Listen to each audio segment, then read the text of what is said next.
Dans cette deuxième partie, on va regarder le devoir proprement dit.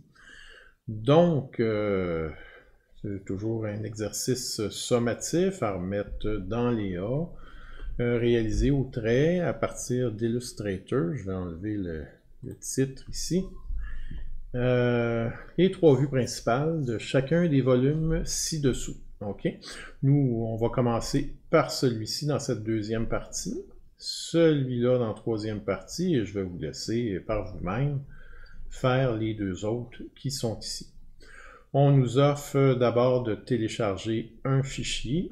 On va respecter les dimensions de la grille, 5 mm par carreau, puis, comme j'ai dit, remettre en PDF dans les A.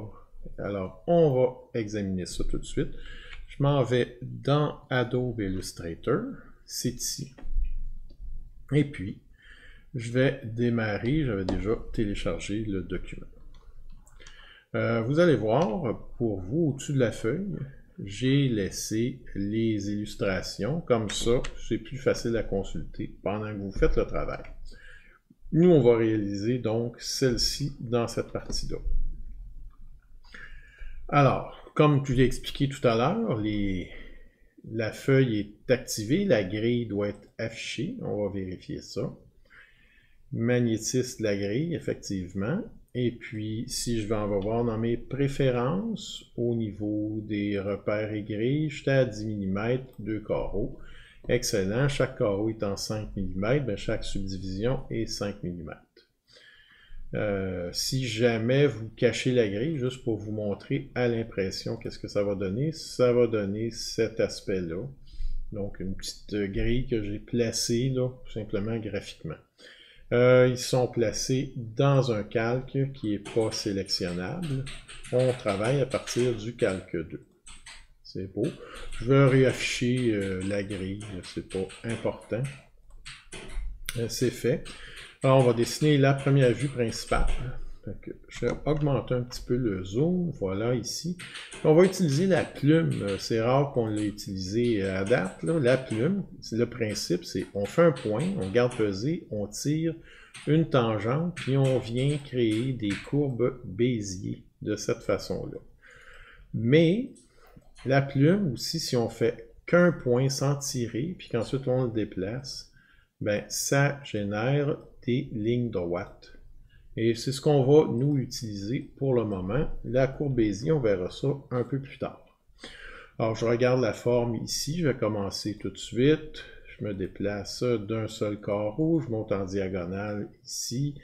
Ensuite, c'est 1, 2, 3 carreaux. 1, 2, 3. Je redescends en diagonale. Un autre carreau. Je remonte de 1. Je m'en vais en diagonale en montant de 1, 2 carreaux par 1, 2, 3, 4. Donc, 1, 2, 3, 4 et 2 carreaux. Et on vient fermer la forme ici. Voilà. On l'avait déjà abordé la semaine passée. On va voir, je vous ai mis plus bas ici une petite banque de lignes déjà faite et déjà tracée à la bonne place pour la dernière figure qu'on ne fera pas ici. Alors, ce que vous faites tout simplement, vous sélectionnez votre figure et puis vous appuyez sur I et vous choisissez précisément, parce que si vous cliquez à côté, ça ne marchera pas. Vous choisissez précisément la position pour venir faire le tracé. Alors, j'ai commencé ma vue. Et puis, là, on peut se poser la question, est-ce qu'on préfère la vue de gauche ou la vue de droite? Vous allez peut-être être tenté de faire la vue de gauche, mais normalement, le choix, c'est la vue qui me donne le plus d'informations sans ligne cachée. Et puis, effectivement, si je regarde à la vue de droite, je vais avoir une ligne qui ne sera pas cachée, mais qui va venir cacher les lignes cachées, si je peux dire. Alors, c'est celle qu'on va choisir. Je vais prendre donc un rectangle et faire immédiatement mes dimensions. J'étais à 3 de large par, évidemment, c'est une projection, ça doit être aligné, une vue alignée.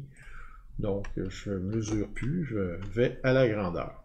Pour refaire le rectangle, je vais vous montrer d'abord ce qu'il ne faut pas faire, puis ensuite je vais vous montrer ce qu'il faut faire. Il ne faut pas que le rectangle soit sélectionné comme on le voit ici. S'il est sélectionné et que vous cliquez dessus, ça va ajouter des points. Là, à cause de la grille, ils ajoutent exactement sur les points, là, par ailleurs. Mais vous voyez, c'est pas bon. C'est pas ça qu'on veut. On veut pas que notre objet puisse faire ça après. Là. OK? Comment faire pour désélectionner un objet? Bien, tout simplement, cliquez un coup avec l'outil de sélection noir ou blanc, un coup comme ça. Et puis là, vous êtes prêt à faire votre dessin à la plume. Il ne va pas rajouter des points sur l'élément. 1, 2, voilà, c'est fait. Ma vue est complète, il y aura une ligne cachée, mais elle est cachée par la ligne visible. Donc, on ne la dessine pas. Il reste à faire la vue de dessus. Alors, je prends mon rectangle, et puis, je couvre l'espace, et puis évidemment, puisque la largeur ici est 3, mais ça va donner 3 de profondeur ici. On désélectionne, comme je vous ai dit de le faire. On reprend l'outil plume, et puis on vient cliquer les 2 points ici. Vous pouvez peser sur échapper pour arrêter le tracé. On va avoir ici 1, 2, 3, 4 lignes cachées. Je vais les tracer. De là à là. Je pèse sur échapper. De là à là. Quand vous allez faire des lignes cachées, c'est bon d'alterner le sens. Si vous allez de haut en bas, ensuite d'aller de bas en haut. Fait que je vais de haut en bas, je vais sur échapper, puis je retourne de bas à en haut. Bon, ces 4 lignes-là, on veut les transformer en lignes cachées. On les sélectionne. Vous appuyez sur majuscule dans Illustrator pour faire la multisélection. Les produits Adobe, c'est habituellement comme ça, contrairement à la majorité des autres logiciels. Vous appuyez sur la touche I, comme on l'a fait tantôt, et puis vous allez chercher le trait pointillé, c'est fait. Ce qui veut dire qu'on a fait notre projection.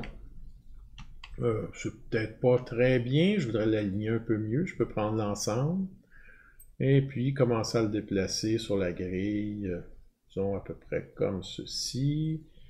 Et puis, je vais déplacer l'élément peut-être un seul coup.